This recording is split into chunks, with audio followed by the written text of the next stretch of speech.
Hey, welcome to See the Wood Turn. I just want to show you here. You may be wondering why I am not using the banjo tool rest that came with the grizzly lathe. And that is because, well, first of all, this didn't come with a grizzly lathe either, this particular tool rest. This is a robust. But if you notice, this banjo here is much shorter than this one. And of course we have multiple lathes, and each lathe takes different tool sizes depending what you're trying to do, and different post heights. All right, now this post was tall like this one, however it got cut down to be used on a different lathe, and when it was cut down, it's not tall enough to go in here and be the height I need to be, you know, center, above or below, depending on what I'm doing, because it just wasn't tall enough. So we have this banjo here, which is from the General, one of the Generals, and it's just an extra one, but it has a tall, its own tall support post, which allows me to use this shorter post in here and be able to turn on here. So I don't have to buy another whole one of these that has a taller post to fit into this banjo. So that's why you see it's a different color.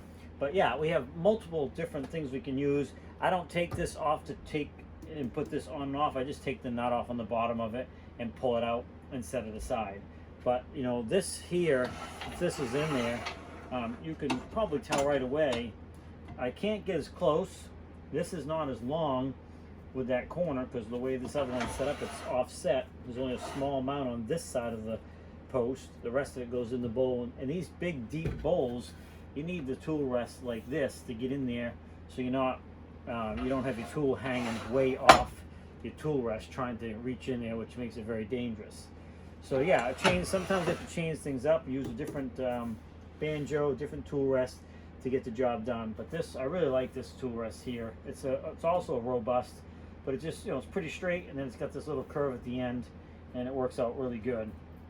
And I can put this in there, you know, right where I need it, and get the job done.